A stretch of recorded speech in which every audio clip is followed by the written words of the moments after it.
En 1955, en una tranquila tarde, un niño de 4 años de repente se volvió hacia su madre y susurró, lo escribí, pero faltan algunas páginas.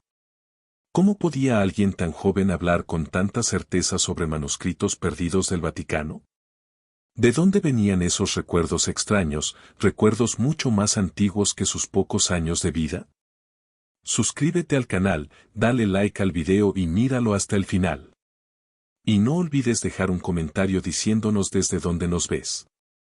Esto no es solo una historia, es un viaje, que comienza con la inocencia, se abre paso por senderos ocultos y conduce a respuestas que pueden cambiar la forma en que vemos la vida. Prepárate, porque lo que estás a punto de escuchar no es solo historia, es un recuerdo que ha cobrado vida. Ahora, comenzamos. El aroma del café recién hecho se mezclaba con el suave perfume de lavanda que Lucía Rossi siempre llevaba consigo.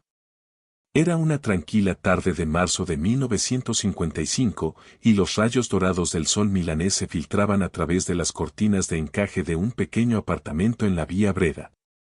Lucía, una mujer de 32 años con cabello castaño recogido en un elegante moño, se había acomodado en su sillón favorito junto a la ventana, sosteniendo un libro en sus delicadas manos. «Ven aquí, Mateo», murmuró con ternura, dando unas palmaditas suaves en sus rodillas. «Mamá te va a leer algo muy interesante». Mateo, un niño de 4 años con intensos ojos verdes y cabello rubio que brillaba como el trigo al sol, dejó a un lado sus pequeños soldados de hojalata sobre la alfombra persa y corrió hacia su madre. Sus pasos resonaban suavemente sobre el suelo de madera, creando una melodía familiar que Lucía había amado desde el momento en que él empezó a caminar. «¿Qué libro es, mamá?», preguntó Mateo con curiosidad, trepando a su regazo con la agilidad propia de su edad. Lucía le mostró la portada del grueso volumen encuadernado en cuero marrón, Historia secreta del Vaticano. Lo había comprado esa misma mañana en la librería Boccaccio, atraída por sus relatos de arte, arquitectura y los misterios ocultos en los muros de la ciudad eterna. «Vamos a aprender sobre Roma, cariño», dijo Lucía, ajustándose las gafas para leer acerca de magníficas iglesias y antiguos tesoros. Comenzó a leer en voz alta, describiendo los majestuosos pasillos del Vaticano, sus bibliotecas llenas de antiguos pergaminos y las obras de arte que adornaban cada rincón.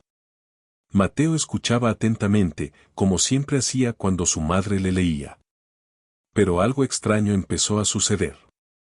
Cuando Lucía llegó al pasaje que describía la Biblioteca Apostólica Vaticana y sus manuscritos más valiosos, el rostro de Mateo cambió.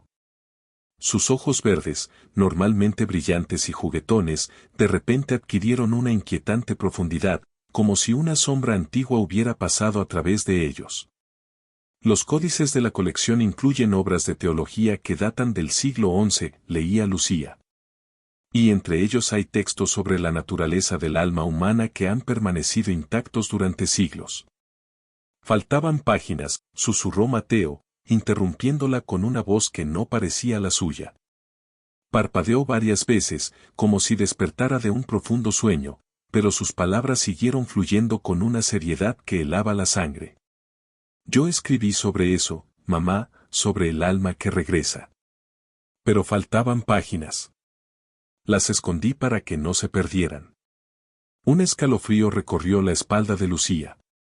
Las palabras de su pequeño no sonaban como la imaginación juguetona de un niño.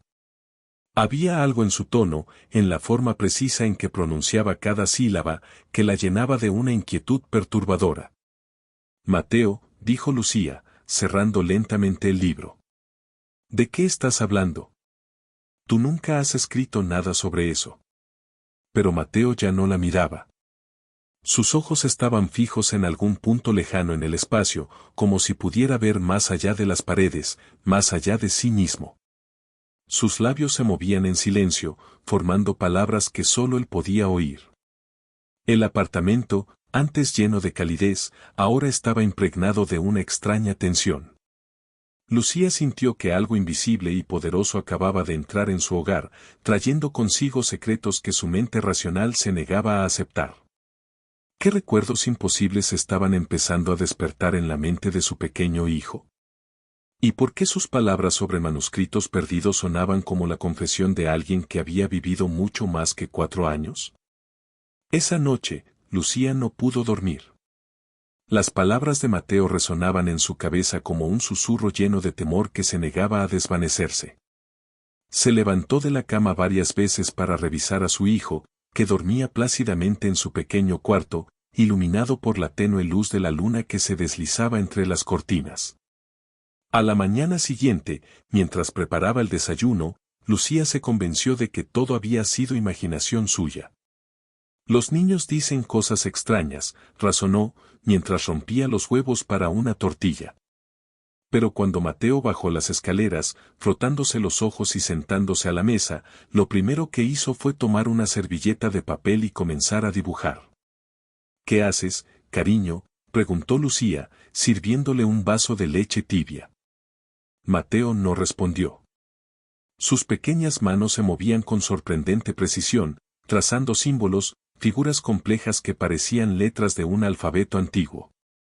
No eran los garabatos habituales de un niño de 4 años. Cada línea tenía un propósito, cada curva una intención. Lucía se inclinó más cerca para observar mejor y sintió que el aire a su alrededor se volvía pesado. Los símbolos se parecían a caracteres latinos que ella había visto en libros de historia medieval. Mateo, dijo, con la voz temblorosa, ¿dónde aprendiste a dibujar esto? El niño levantó la mirada, y por un momento Lucía tuvo la inquietante sensación de que no miraba a su hijo, sino a alguien mucho más viejo, alguien cargado de conocimiento y tristeza. De la biblioteca secreta, mamá, respondió Mateo con naturalidad, como si fuera lo más normal del mundo. Donde guardé los libros importantes, los que hablaban de cuando las almas regresan a terminar lo que dejaron inconcluso. Las piernas de Lucía temblaron. Se dejó caer pesadamente en la silla frente a él, luchando por mantener la compostura. ¿Qué biblioteca secreta, amor? No existe ninguna biblioteca secreta. Pero Mateo siguió dibujando, ahora agregando lo que parecían pequeños estantes llenos de libros.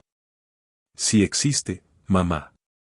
Está debajo de la gran iglesia, donde el hombre de la túnica blanca guarda los secretos de Dios. Yo trabajé allí. Escribí sobre las almas que regresan. Las manos de Lucía comenzaron a temblar. Se dio cuenta de que necesitaba ayuda, alguien que pudiera explicar lo que le estaba pasando a su hijo. Pensó en el padre Giuseppe, un sacerdote joven y comprensivo que servía en la parroquia de San Adrián, a pocas calles de allí. Esa tarde, tomó a Mateo de la mano y caminó con él por las calles empedradas de Milán hasta llegar a la iglesia. El padre Giuseppe, un hombre de unos 40 años con el cabello prematuramente canoso y ojos bondadosos, los recibió en su pequeña oficina llena de libros de teología. Padre, comenzó Lucía, con la voz quebrada, mi hijo dice cosas extrañas. Habla de manuscritos que escribió en una biblioteca secreta en el Vaticano. El padre Giuseppe sonrió amablemente. Los niños tienen una imaginación muy viva, señora Rossi. No tiene que preocuparse de que los códices estén incompletos. Mateo lo interrumpió de repente, mirándolo directamente. Las páginas donde expliqué cómo reconocer cuando un alma regresa, las escondí en Castel Gandolfo, debajo del gran olivo en el jardín trasero. El rostro del sacerdote se puso pálido. Castel Gandolfo era la residencia de verano papal, y Mateo nunca había estado allí. Aún más inquietante era su uso de la palabra códices, un término que solo los estudiosos de textos antiguos conocían. Niño, dijo el padre Giuseppe, inclinándose hacia adelante, ¿cómo sabes sobre los códices, y cómo conoces Castel Gandolfo? Mateo lo fijó con sus intensos ojos verdes, ojos que parecían cargar siglos de sabiduría. Porque yo fui Adrián Solano. Escribí sobre el alma que viaja entre vidas para completar su misión. Pero morí demasiado joven. Morí antes de poder terminar mi trabajo.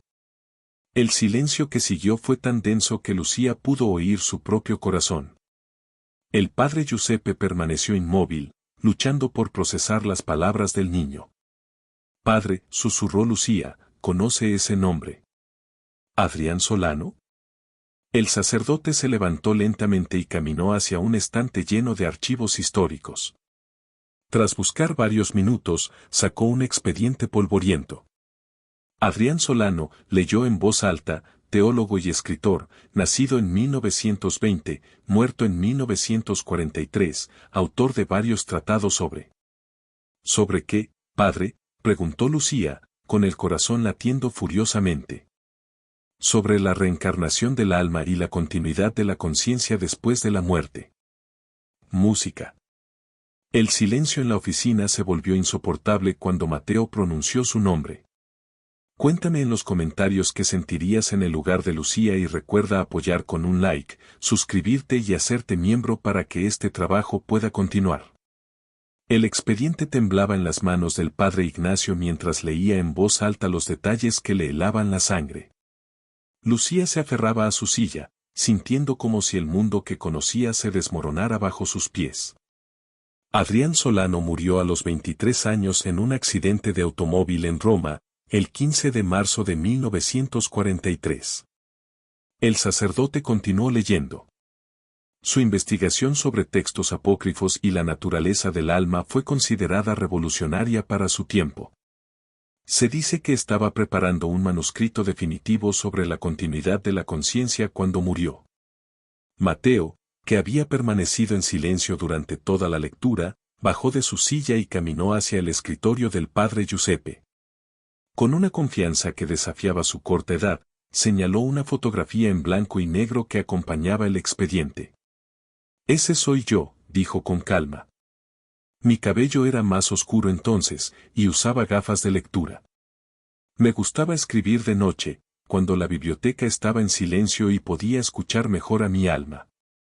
Lucía se acercó a la fotografía y sintió que el aire se escapaba de sus pulmones. El hombre de la imagen tenía rasgos que inexplicablemente se parecían a los de Mateo. No era una similitud física exacta, pero algo más profundo, algo en la expresión de los ojos, en la forma en que inclinaba la cabeza. Esa noche, Mateo tuvo el sueño más vívido de su corta vida. En su habitación, mientras la lluvia golpeaba suavemente contra el vidrio, su pequeño cuerpo permanecía inmóvil en la cama, pero su mente viajaba a través del tiempo. Se encontró caminando por los pasillos de una inmensa biblioteca con techos abovedados que desaparecían en las sombras. Era de noche, y solo unas pocas velas iluminaban su camino. Miró sus manos y vio que eran las de un hombre adulto con dedos largos manchados de tinta. Llevaba una túnica marrón oscura y sandalias de cuero. Adrián, susurró una voz desde las sombras. ¿Has terminado el capítulo sobre el retorno del alma? En el sueño, Mateo, Adrián, se giró hacia la voz y vio a un anciano con barba blanca vestido con hábito franciscano. Casi, hermano Antonio, respondió con una voz que no era la suya, pero que le resultaba completamente familiar. He descubierto algo extraordinario. El alma no regresa por castigo ni por recompensa, sino por amor. Regresa para completar actos de amor que quedaron inconclusos. El anciano se acercó, con los ojos brillando de curiosidad. ¿Qué clase de actos de amor, hijo mío? La preservación del conocimiento sagrado, la protección de la verdad, la continuación de una misión espiritual, explicó Adrián mientras sostenía un manuscrito en sus manos. Hay almas que regresan específicamente para asegurarse de que ciertas enseñanzas no se pierdan. Es como si Dios les concediera otra oportunidad para completar su propósito divino. En el sueño, Adrián se acercó a una ventana que daba al jardín del monasterio. A la luz de la luna, pudo ver un hermoso olivo centenario. Si algo me sucede, hermano Antonio, dijo con gravedad, he escondido las páginas más importantes de mi investigación bajo ese olivo. Las páginas que explican cómo reconocer cuando un alma ha regresado y cómo ayudarla a cumplir su misión. El anciano frunció el ceño, preocupado. ¿Por qué hablas así, Adrián? Eres joven. Tienes toda una vida por delante. Tengo presentimientos extraños, murmuró Adrián, llevándose la mano al pecho como si lo sintiera oprimido. Sueño que mi trabajo quedará incompleto, que moriré antes de poder entregar estas enseñanzas al mundo. Por eso debo asegurarme de que alguien, en algún lugar, en el futuro, pueda encontrar lo que he descubierto. Mateo se despertó bruscamente, con lágrimas corriendo por sus pequeñas mejillas, pero no eran lágrimas de miedo. Eran lágrimas de profunda nostalgia, como si hubiera perdido algo muy precioso hace mucho tiempo. Corrió a la habitación de su madre y la despertó suavemente. Mamá, susurró, ya recuerdo todo. Recuerdo por qué regresé. Lucía se incorporó, aún somnolienta pero de inmediato alerta ante la intensidad en la voz de su hijo. Regresé para encontrar las páginas perdidas, para completar el trabajo que Adrián no pudo terminar. Las páginas me están esperando en Castel Gandolfo, bajo el gran olivo. Y el hermano Antonio, él también está esperando, aunque ya no esté en este mundo. Lucía abrazó a su pequeño, sintiendo como si llevara el peso de dos almas, la inocencia de Mateo y la sabiduría antigua de Adrián. ¿Cómo podía una madre proteger a su hijo de una misión que parecía venir directamente del cielo? El amanecer encontró al padre Giuseppe en su oficina, rodeado de viejos libros y documentos que había estado revisando toda la noche. Sus ojos, enrojecidos por la falta de sueño, volvían una y otra vez al expediente de Adrián Solano, como si esperaran que las palabras cambiaran y ofrecieran una explicación racional para lo imposible. Cuando Lucía llegó a la iglesia con Mateo a las 8 de la mañana, el sacerdote la estaba esperando con una expresión grave pero decidida.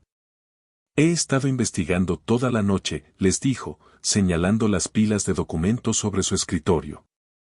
Contacté a un amigo mío en Roma, el padre Esteban, que trabaja en los archivos secretos del Vaticano, y descubrí algo extraordinario.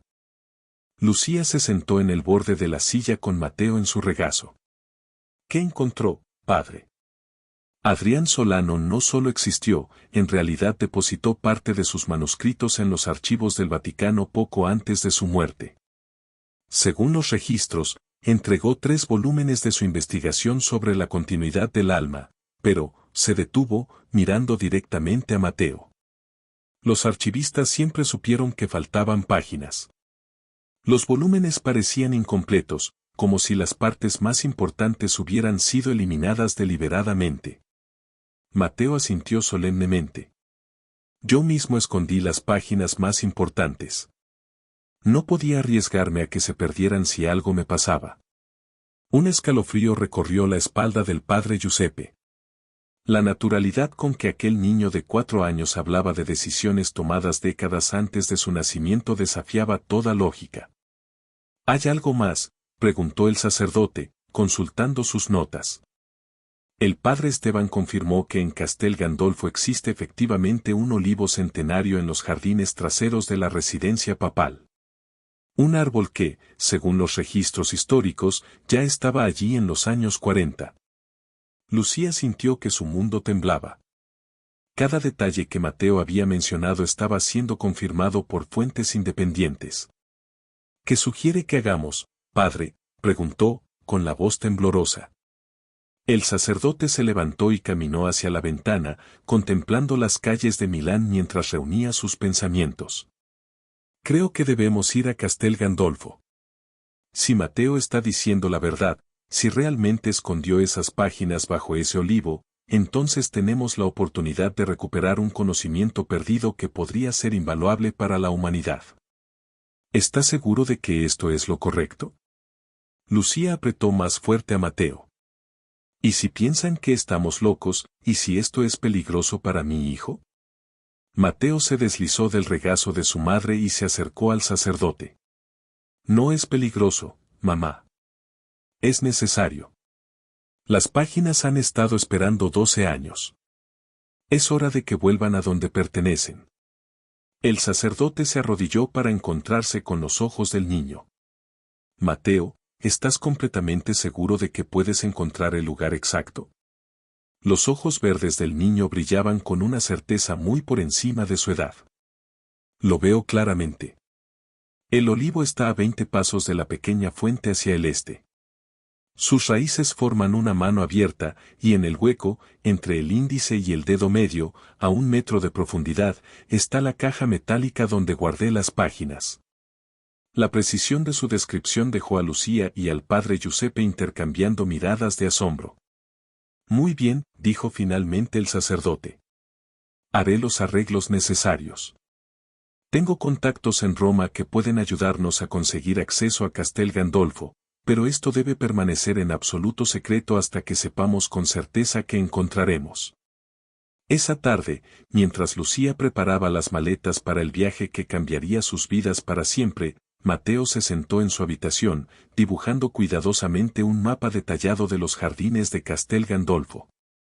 Sus pequeñas manos se movían con precisión milimétrica, marcando cada sendero, cada árbol, cada fuente.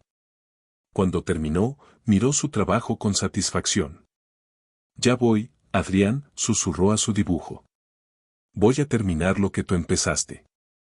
En Roma, el padre Esteban recibió la llamada del padre Giuseppe con una mezcla de curiosidad y duda. Pero cuando escuchó los detalles específicos que el niño había dado sobre los archivos y los manuscritos incompletos, decidió que valía la pena investigarlo. Si este niño realmente puede llevarnos a las páginas perdidas de Adrián Solano, le dijo a su asistente, podríamos estar ante uno de los descubrimientos más extraordinarios en la historia de la teología. El destino había puesto en marcha una cadena de acontecimientos que pronto revelaría secretos guardados por más de una década. ¿Qué encontrarían bajo el olivo centenario? ¿Y cómo cambiaría este descubrimiento la comprensión del mundo sobre la vida, la muerte y el propósito eterno del alma humana? El tren que los llevaba de Milán a Roma cortaba la campiña italiana como una flecha plateada bajo el sol de abril. Lucía miraba por la ventana mientras Mateo dormía apoyado en su hombro, aunque su mente estaba lejos de los paisajes que pasaban. En el asiento de adelante, el padre Giuseppe revisaba una y otra vez los documentos que había preparado para su reunión con las autoridades del Vaticano. El viaje se había organizado con sorprendente rapidez. El padre Esteban había conseguido los permisos necesarios para acceder a Castel Gandolfo, presentando la solicitud como una investigación histórica sobre manuscritos perdidos del siglo XX. Lo que no había mencionado era que su guía sería un niño de 4 años que afirmaba ser la reencarnación del propio autor. Cuando el tren llegó a la estación de Roma, Mateo despertó de repente, como si sintiera la cercanía de su destino. Sus ojos verdes brillaban con una mezcla de emoción y nostalgia. Ya casi estamos, mamá, murmuró, apretando la mano de Lucía. Puedo sentir el lugar. Me está llamando. El padre Esteban los estaba esperando en la estación. Era un hombre alto y delgado de unos 50 años, con cabello completamente blanco y una sonrisa amable que de inmediato tranquilizó a Lucía. Vestido con el hábito franciscano tradicional, llevaba una pequeña maleta de cuero gastado. Así que tú eres Mateo, dijo el sacerdote, arrodillándose para mirar al niño a los ojos. He oído cosas extraordinarias sobre ti. Mateo lo observó cuidadosamente, como si reconociera a un viejo amigo. ¿Trabajaste con Adrián hace mucho tiempo?, preguntó de repente, no de manera directa, sino con una tranquila certeza. Él conocía tu obra. Leyó tus primeros escritos sobre el alma. El padre Esteban palideció. Era cierto que de joven había leído algunos de los primeros escritos de Adrián Solano, pero nunca lo había compartido con nadie. ¿Cómo podía saberlo este niño? Porque Adrián recuerda, respondió Mateo simplemente. Los recuerdos no se pierden. Solo duermen hasta que llega el momento de despertarlos. El trayecto en coche hacia Castel Gandolfo fue silencioso y tenso. Lucía sostenía la mano de Mateo, sintiendo como su pequeña palma se volvía más cálida cuanto más se acercaban a su destino. El padre Giuseppe permanecía en silencio mientras el padre Esteban conducía por las sinuosas carreteras de las colinas romanas. Cuando finalmente llegaron a Castel Gandolfo, el sol se estaba poniendo en el horizonte occidental. La residencia papal se erguía imponente contra el cielo dorado, con sus muros antiguos guardando siglos de historia y secretos. Mateo salió del coche y permaneció inmóvil varios minutos, respirando el aire de la tarde. Luego, sin esperar a los demás, comenzó a caminar con paso firme hacia los jardines traseros, como si hubiera recorrido ese camino incontables veces antes. «Espera, Mateo», llamó Lucía, corriendo tras él. Pero el niño no se detuvo. Caminaba con una determinación más allá de su edad, girando por senderos que nunca había visto, evitando obstáculos como si lo guiara la memoria. Los tres adultos lo siguieron, asombrados por la precisión con la que Mateo avanzaba. Pasaron junto a la fuente principal, bordearon un pequeño jardín de hierbas y finalmente se detuvieron frente a un imponente olivo cuyas ramas se extendían como brazos protectores sobre el jardín. «Este es el lugar», susurró Mateo, tocando suavemente la corteza rugosa del olivo. «Aquí está mi tesoro».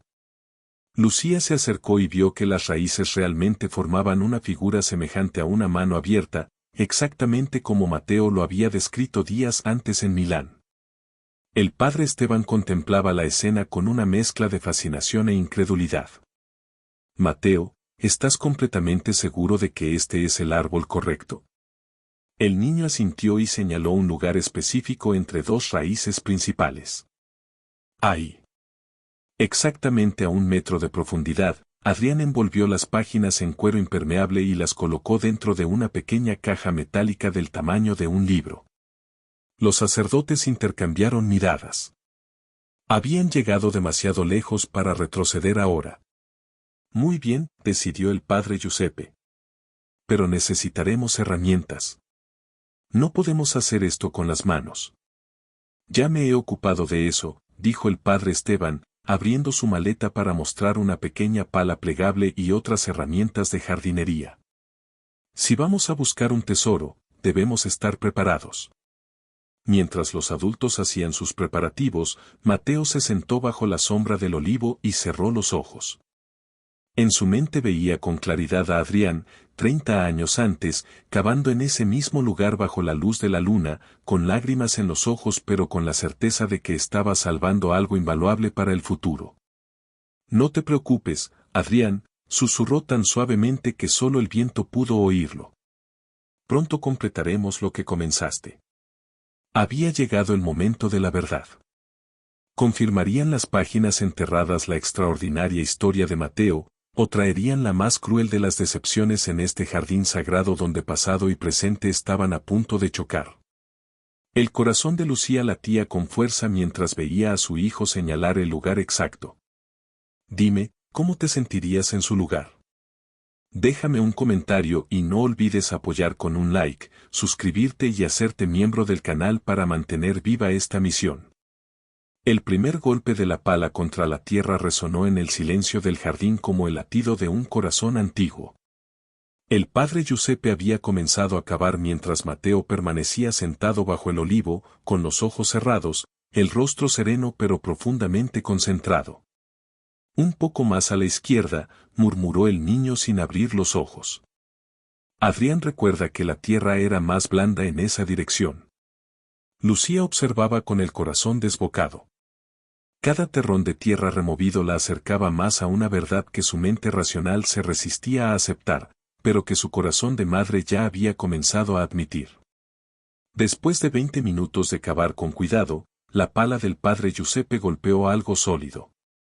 El sonido metálico hizo que todos se quedaran inmóviles. «Aquí hay algo», dijo el sacerdote con voz temblorosa. Mateo abrió los ojos y se acercó al borde del agujero. «Es la caja», dijo con absoluta certeza. «Está envuelta en un paño encerado que Adrián usó para protegerla de la humedad». El padre Esteban se arrodilló junto al hoyo y apartó la tierra con sus propias manos, como un arqueólogo desenterrando un tesoro antiguo. Lentamente apareció una pequeña caja metálica, exactamente del tamaño que Mateo había descrito, envuelta en un paño que aún mostraba señales de impermeabilización después de todos esos años. «Dios mío», susurró Lucía, cubriéndose la boca con las manos. El padre Giuseppe levantó con cuidado la caja de su lugar de reposo. Era un pequeño contenedor de latón, del tipo que se usaba en los años 40 para guardar documentos importantes. A pesar de haber estado enterrado 12 años, se veía sorprendentemente bien conservado. Mateo se acercó y tocó suavemente su superficie. Dentro están las páginas sobre cómo reconocer cuando un alma ha regresado, dijo en voz baja. Y también los escritos sobre por qué algunas almas eligen volver, para completar actos de amor inconclusos, para preservar el conocimiento sagrado, para cumplir promesas hechas en el momento de la muerte. En ese instante, una voz rompió el silencio desde el sendero principal del jardín. ¿Qué hacen en mi jardín? Todos se giraron y vieron a una anciana que se acercaba lentamente, apoyada en un bastón de madera. Su cabello era completamente blanco, recogido en un moño, y llevaba un delantal azul sobre un vestido sencillo. Sus ojos, aunque arrugados por la edad, brillaban con una sorprendente intensidad. Disculpe, señora, comenzó el padre Esteban, tenemos permiso para... Pero Mateo se soltó de la mano de su madre y corrió hacia la anciana con una sonrisa radiante. Doña Rosario, exclamó con alegría, es usted. Adrián la recuerda. La anciana se detuvo en seco, mirando al niño con asombro creciente. ¿Cómo sabes mi nombre, pequeño? ¿Y quién es Adrián? Adrián Solano, respondió Mateo, tomando con suavidad su mano arrugada. Usted le traía té de manzanilla todas las noches cuando escribía hasta muy tarde, y le hacía la sopa de lentejas que tanto le gustaba cuando se quedaba trabajando en el jardín. Los ojos de doña Rosario se llenaron de lágrimas. Adrián, sí, recuerdo a Adrián. Era tan joven, tan entregado a sus estudios. Vivió en la casita del jardín durante los últimos meses de su vida, pero eso fue hace muchos años, niño. ¿Cómo puedes saberlo? Mateo la miró con unos ojos verdes que cargaban siglos de sabiduría. Porque yo soy Adrián, doña Rosario. Volví para terminar lo que no pude completar. La anciana vaciló un poco, pero Mateo la sostuvo con una fuerza sorprendente para su edad. No puede ser, murmuró. Pero tus ojos, hay algo en ellos que me recuerda a él. El padre Ignacio se acercó con la caja en las manos. Señora, encontramos algo que Adrián enterró hace años. ¿Podría confirmar si reconoce su caligrafía? Con manos temblorosas, doña Rosario abrió la caja. En el interior, perfectamente conservadas entre hojas de cuero tratado, había decenas de páginas manuscritas en una caligrafía elegante y precisa. Es su letra, susurró, con lágrimas corriendo por sus mejillas arrugadas. Es exactamente la de Adrián. Lo vi escribir a la luz de las velas tantas noches cuando él pensaba que nadie lo observaba. Mateo tomó las páginas, pasando la primera con sus pequeños dedos. Las escribí pensando en el futuro, dijo con una voz nostálgica, el día en que alguien las encontraría y completaría la misión que no pude terminar en mi vida pasada. Lucía trajo a su hijo entre sus brazos, sintiendo que sostenía no solo a Mateo, sino también al alma de Adrián Solano, quien había esperado 12 años para completar su sagrado trabajo. La señora Rosario miró del niño a las páginas y luego a los rostros asombrados de los sacerdotes. Si de verdad eres Adrián, dijo, entonces sabrás lo que te dije la última noche antes de que Adrián muriera. Mateo sonrió con infinita ternura. Te dije, gracias por cuidarme como si fuera tu nieto, señora Rosario. Te prometí que si mi alma alguna vez regresaba, vendría a visitarte para que supieras que el amor nunca muere, solo cambia de forma. La anciana se cubrió el rostro con las manos y comenzó a sollozar, no de tristeza, sino de un sentimiento profundo y alegre que no podía explicar. En su pequeña sala, iluminada por el resplandor dorado del atardecer, el grupo se reunió alrededor de una vieja mesa de madera donde las páginas recuperadas yacían como tesoros recién descubiertos. La anciana había insistido en que entraran para examinar los manuscritos con la reverencia que merecían. El padre Ignacio tomó la primera página con manos temblorosas y comenzó a leer en voz alta. Su voz, vacilante al principio, se llenó de asombro cuando las palabras de Adrián Solano cobraron vida una vez más. Un capítulo perdido. El retorno del alma por amor, leyó. En los textos apócrifos de los primeros cristianos, descubrí una verdad que cambia para siempre nuestra comprensión de la muerte y de la vida eterna. El alma no regresa por castigo, sino por el puro poder del amor inconcluso. Mateo, sentado en una silla alta para alcanzar la mesa, asintió con profunda certeza. Siga leyendo, padre. La parte más importante viene después. El padre Ignacio continuó. Los manuscritos de Nag Hammadi revelan enseñanzas de Cristo que quedaron fuera de los evangelios, no porque fueran falsas, sino porque eran demasiado revolucionarias para su tiempo.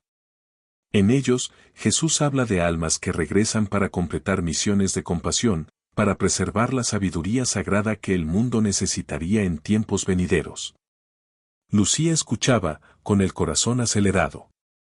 Las palabras no ocultaban los oscuros secretos que ella había temido, sino que contenían enseñanzas sobre el amor y la continuidad de la bondad humana. Hay más, murmuró el padre Esteban, tomando otra página. Aquí Adrián describe cómo reconocer cuando un alma ha regresado. El niño que recuerda vidas pasadas no viene a perturbar, sino a sanar. No viene a juzgar, sino a completar actos de amor que quedaron inconclusos.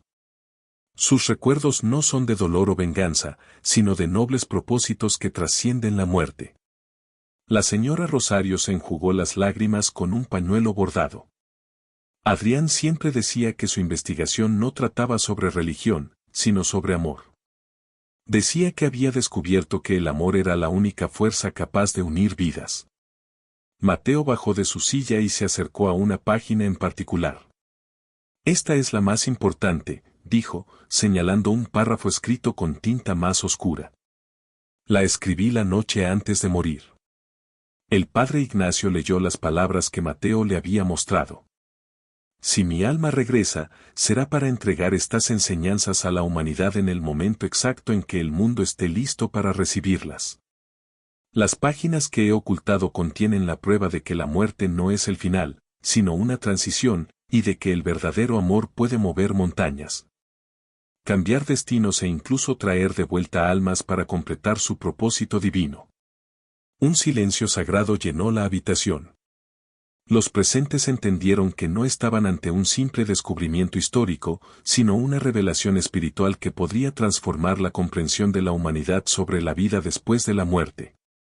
¿Qué deberíamos hacer con esto?, preguntó Lucía con una voz llena de reverencia. Mateo tomó la mano de su madre y la de la señora Rosario. Llévenlo al Vaticano, dijo simplemente. Adrián siempre supo que estas páginas debían ponerse en manos de quienes pudieran compartir sus enseñanzas con el mundo. El padre Esteban miró su reloj. Es demasiado tarde para contactar a las autoridades de la iglesia hoy. Pero mañana haré los arreglos necesarios. Esto debe ser estudiado por los mejores teólogos de la iglesia. La señora Rosario se levantó lentamente y fue hacia un armario antiguo. De él sacó una pequeña caja de madera tallada. Adrián me pidió que guardara esto para él, dijo, ofreciéndosela a Mateo. Me dijo que si alguna vez regresaba, sabría cuándo era el momento de abrirla. Mateo aceptó la caja solemnemente y la abrió con cuidado. Dentro había una pequeña cruz de plata y una nota con la misma elegante caligrafía que las páginas, para el niño que será mi futuro. Lleva estas enseñanzas con humildad, porque no son tuyas ni mías, sino que pertenecen a toda la humanidad. El amor que nos devolvió es el mismo amor que sanará al mundo. Cuando Mateo leyó estas palabras en voz alta, todos en la habitación sintieron una presencia invisible pero poderosa, como si el espíritu de Adrián Benedetti estuviera allí, bendiciendo el momento en que su misión terrenal se completaba por fin. Las estrellas comenzaron a aparecer en el cielo romano mientras el grupo se preparaba para la noche, sabiendo que el día siguiente cambiaría para siempre la historia de la fe y la esperanza humanas. El amanecer romano despertó a Mateo con el canto de los ruiseñores en el jardín de Lady Rosario. Había dormido en paz por primera vez desde que comenzaron sus visiones, como si el alma de Adrián hubiera encontrado por fin la paz que buscó durante 12 años. Lucía lo encontró sentado en el pequeño balcón, contemplando el olivo centenario que había guardado sus secretos por tanto tiempo. ¿Cómo te sientes, cariño?, le preguntó, acariciando suavemente su cabello dorado. Bien, mamá, respondió Mateo con una serenidad que ella nunca había visto en él, como si dos partes de su alma se hubieran reunido al fin. Mientras tanto, en el Vaticano, el padre Esteban había pasado la noche en vela, estudiando cada página del manuscrito recuperado y preparando su presentación para el cardenal Alessandro Torretti, uno de los teólogos más respetados de la Iglesia Católica y experto en textos apócrifos. Cuando el cardenal llegó a su oficina esa mañana, encontró al padre Esteban rodeado de documentos, con los ojos cansados por la falta de sueño pero brillando de emoción. Mateo, dijo el cardenal, un hombre distinguido de 60 años con una amable sonrisa. Tu mensaje anoche fue bastante críptico. ¿Qué es tan urgente que no podía esperar?, preguntó el cardenal. El padre Esteban se levantó y señaló las páginas ordenadas cuidadosamente en su escritorio. Su Excelencia, creo que hemos descubierto uno de los hallazgos teológicos más importantes de nuestro tiempo, los escritos perdidos de Adrián Solano. Incluyen referencias a las enseñanzas de Cristo sobre la continuidad del alma que nunca habían sido documentadas antes. El cardenal se acercó y comenzó a examinar las páginas con el ojo experto de décadas dedicadas al estudio de manuscritos antiguos. A medida que leía, su expresión pasó del escepticismo profesional al asombro genuino. Estas referencias a los textos de Nag Hammadi son extraordinariamente precisas, murmuró el cardenal. Y la interpretación teológica es revolucionaria, pero completamente ortodoxa. ¿Dónde encontró esto? El padre Esteban respiró hondo. Esa es la parte más extraordinaria de la historia, Su Excelencia. Fueron encontradas por un niño de 4 años que afirma ser la reencarnación del propio Adrián Solano. El cardenal levantó la vista bruscamente. Disculpe. Durante la siguiente hora, el padre Esteban relató la increíble historia de Mateo, desde sus primeras visiones hasta el descubrimiento de las páginas enterradas. Mostró los dibujos que el niño había hecho, las descripciones exactas de lugares que nunca había visitado y los testimonios de Lucía, el padre Ignacio y la señora Rosario. El cardenal escuchó en silencio, haciendo ocasionalmente preguntas precisas que solo un experto podría formular. Finalmente, se recostó en su silla y permaneció pensativo varios minutos. Mateo, dijo por fin, en 50 años de servicio a la Iglesia he aprendido a ser escéptico con los milagros modernos. Pero estos manuscritos son auténticos. La caligrafía coincide con otros escritos de Solano en nuestros archivos y el contenido teológico es demasiado sofisticado para ser una falsificación. El padre Esteban asintió. Lo que sugiere, ¿qué debemos hacer, Su Excelencia? El cardenal se levantó y caminó hacia la ventana que daba a la plaza de San Pedro. Quiero conocer a este niño, decidió. Si realmente es quien dice ser, si su alma ha regresado para completar esta misión sagrada, entonces tenemos la obligación de escuchar lo que tiene que decir. Esa tarde, llegó una llamada oficial a la casa de la señora Rosario. El cardenal Torretti solicitó formalmente una audiencia con Mateo y su familia en el Vaticano. Cuando Lucía recibió la noticia, sintió una mezcla de orgullo maternal y miedo. Su pequeño hijo estaba a punto de ser recibido por una de las más altas autoridades de la Iglesia Católica. ¿Estás listo para esto, Mateo?, le preguntó, acercándolo a ella. Mateo la miró con esos ojos verdes que ahora llevaban la sabiduría de 2 vidas. He estado preparándome para este momento durante 2 vidas, mamá. Adrián siempre supo que sus enseñanzas llegarían al Vaticano, solo que no sabía que sería él mismo quien las entregaría. El padre Ignacio, que silenciosamente se había mantenido como guardián a lo largo de la experiencia, tomó las manos de Lucía y Mateo. Cualquiera que sea el resultado de mañana, dijo con voz temblorosa, hemos sido testigos de algo extraordinario. Hemos visto cómo el amor puede trascender incluso la muerte para cumplir una promesa sagrada. Esa noche, mientras Mateo dormía plácidamente en la pequeña habitación de huéspedes de la señora Rosario, Lucía permaneció despierta, mirando las estrellas a través de la ventana. Mañana, su hijo de 4 años enfrentaría uno de los momentos más importantes de su vida, de sus 2 vidas. ¿Cómo recibiría la jerarquía católica las enseñanzas de Adrián? ¿Y qué significaría eso para el futuro de Mateo, y para un mundo que espera respuestas sobre la vida después de la muerte? Lucía miró a su hijo, con el corazón desgarrado entre orgullo y miedo. Y dime, ¿cómo te sentirías si tu hijo de 4 años tuviera que enfrentarse al mismo Vaticano? Cuéntamelo en los comentarios. No olvides darle like, suscribirte y apoyarnos como miembro del canal para que podamos seguir trayéndote historias como esta. Las campanas de San Pedro resonaron majestuosas en el aire de la mañana cuando Lucía y Mateo cruzaron la plaza de San Pedro, acompañados por los padres Ignacio y Mateo. El pequeño caminaba con pasos firmes, sin la timidez propia de un niño de su edad ante tanta grandeza. Sus ojos verdes recorrieron cada columna y cada estatua, como si recordara haber estado allí antes. Es más hermoso de lo que Adrián recordaba, murmuró Mateo, deteniéndose un momento frente a la basílica. Algunos sueños se quedan cortos frente a la realidad. El cardenal Torretti los esperaba en una sala privada decorada con frescos del siglo X, acompañado por otros 2 prelados, el cardenal Francesco Medici, experto en historia eclesiástica, y el monseñor Antonio Valerio, especialista en fenómenos místicos.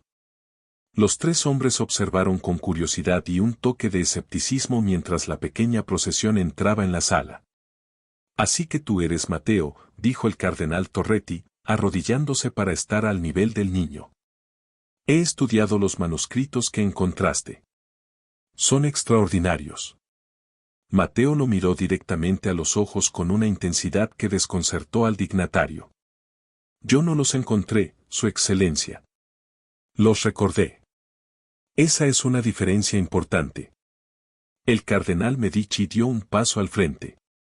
Niño, hemos revisado cuidadosamente los escritos. La teología es profunda, las referencias a los textos apócrifos precisas, y la caligrafía coincide con otros documentos de Adrián Solano en nuestros archivos. Pero necesitamos entender cómo es posible que tengas este conocimiento. Mateo caminó hacia una mesa donde se habían colocado las páginas recuperadas junto a otros documentos traídos por los archiveros para su comparación. Sin vacilar, tomó una pluma y comenzó a escribir en una hoja en blanco, reproduciendo exactamente el mismo estilo caligráfico. Porque estas manos escribieron estas palabras antes, explicó Mateo mientras escribía.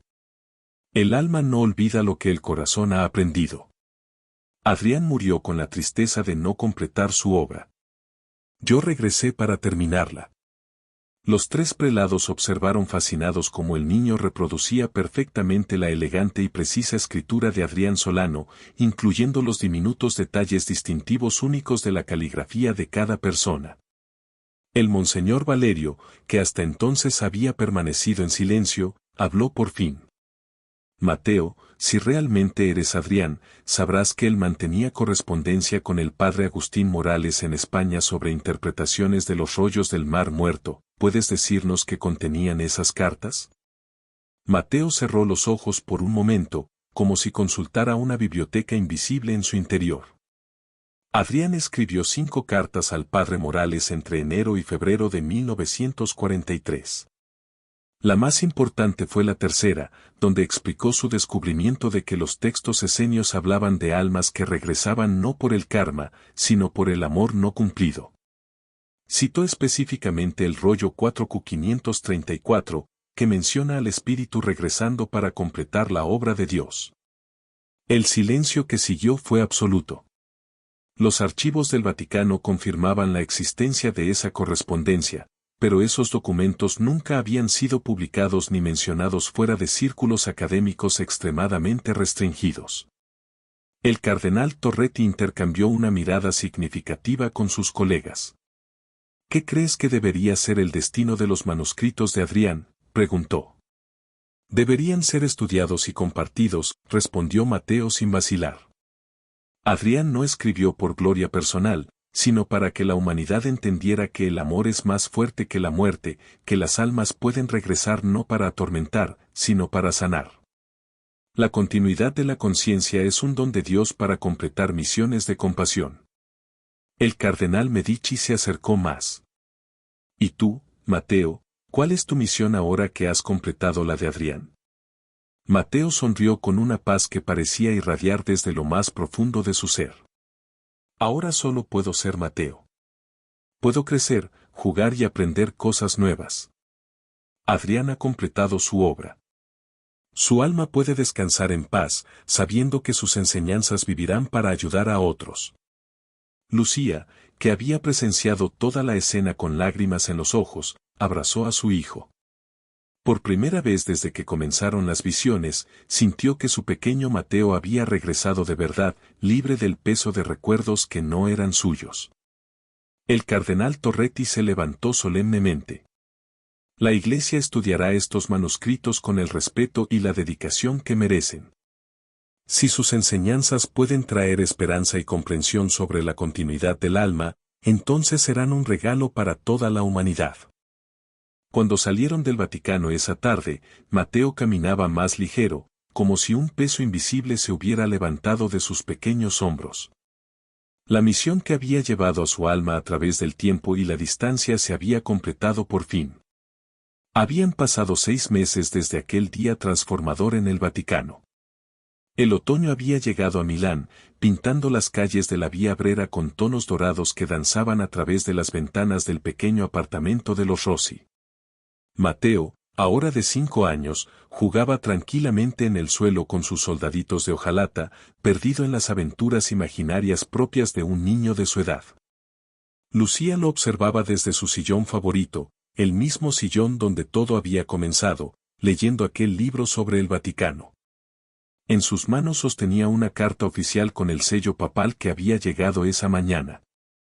Lágrimas de alegría corrían silenciosamente por sus mejillas mientras releía las palabras que cambiarían para siempre el mundo de la teología. Mateo, cariño, lo llamó suavemente. Tengo una noticia maravillosa. El niño levantó la vista, y Lucía notó que sus ojos verdes ya no llevaban aquella profundidad antigua que alguna vez la había inquietado. Eran simplemente los ojos curiosos y vivaces de su hijo, finalmente libre del peso de recuerdos que nunca le habían pertenecido. ¿Qué es, mamá?, preguntó Mateo, acercándose con la inocencia natural de la infancia. El cardenal Torretti escribe que los manuscritos de Adrián han sido incorporados oficialmente a los estudios teológicos de la Iglesia. Publicarán un libro especial sobre sus enseñanzas y lo distribuirán en seminarios de todo el mundo. Mateo sonrió con alegría genuina, pero era la simple sonrisa de un niño que se alegra con una buena noticia, no la expresión cargada de significado espiritual que había marcado sus primeros meses de vida. ¿Eso significa que las páginas que encontramos ayudarán a mucha gente?, preguntó. Sí, mi amor. Ayudarán a mucha gente a entender que el amor nunca muere.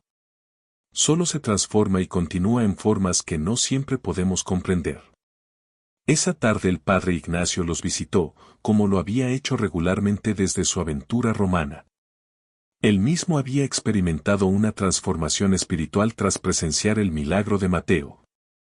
Y ahora sus homilías en la parroquia de San Adrián estaban llenas de una nueva conciencia sobre la continuidad del alma y el poder redentor del amor. ¿Cómo está nuestro pequeño erudito?, preguntó el padre Ignacio con calidez, despeinando el cabello dorado de Mateo. De verdad estoy aprendiendo a leer, exclamó Mateo con entusiasmo. Mamá me está enseñando con libros de cuentos. Me gustan mucho las historias de príncipes y dragones. El padre Ignacio intercambió una mirada significativa con Lucía. Era exactamente como debía ser. Mateo había vuelto por completo a ser un niño normal, con intereses y preocupaciones acordes a su edad. Padre, dijo Lucía, mostrándole la carta del Vaticano, ¿cree que Mateo recordará algo de todo esto cuando sea mayor? El sacerdote reflexionó un momento. Creo que, en el fondo, su alma siempre llevará la sabiduría de haber sido parte de algo extraordinario. Pero los recuerdos específicos de Adrián se desvanecerán, permitiendo que Mateo construya sus propios recuerdos y su propia identidad. Como si hubiera escuchado su nombre en la conversación, Mateo se acercó. ¿Saben lo que soñé anoche?, preguntó con la viva emoción que los niños tienen al compartir algo importante. ¿Qué soñaste, Cariño, preguntó Lucía. Soñé con un hombre muy bueno que me dio las gracias y se despidió. Tenía una sonrisa muy amable y me dijo que ahora podía descansar en paz. Luego caminó hacia una luz muy brillante y me desperté sintiéndome muy feliz. Lucía y el padre Ignacio se miraron con profundo entendimiento. Era la despedida final de Adrián Solano, liberando por completo el alma de Mateo para que pudiera vivir su propia vida sin el peso del pasado. Esa tarde, mientras el sol se ponía sobre Milán, la familia Rossi cenó en paz por primera vez en muchos meses. Mateo contó chistes infantiles tontos que hicieron reír a su madre, pidió un segundo plato de pasta y se durmió temprano después de que Lucía le leyera un cuento sobre piratas aventureros. En los años que siguieron, Mateo creció como cualquier otro niño milanés. Estudió, hizo amigos, jugó al fútbol y amó los libros de aventuras. De vez en cuando mostraba una intuición especial sobre las personas que conocía, una sensibilidad hacia el sufrimiento ajeno y una sabiduría emocional que sus maestros encontraban notable. Pero nunca volvió a hablar de manuscritos perdidos ni de vidas pasadas. La obra de Adrián Solano, sin embargo, se difundió por el mundo académico y espiritual como ondas en un estanque en calma. Sus enseñanzas sobre la reencarnación, nacidas del amor no cumplido, trajeron consuelo a miles que habían perdido a seres queridos, ofreciendo una nueva perspectiva sobre la continuidad de la vida y el propósito eterno del alma. Y en una pequeña casa en Castel Gandolfo, la signora Rosario cuidaba con ternura del olivo centenario bajo el cual habían encontrado el tesoro. Cada primavera, cuando el árbol florecía con renovada fuerza, recordaba las palabras de Mateo: el amor nunca muere, solo cambia de forma.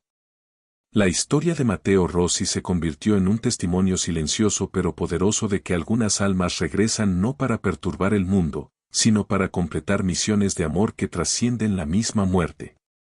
Y cuando esa misión se cumple, pueden finalmente descansar en paz eterna, sabiendo que su legado de amor seguirá sanando corazones por generaciones.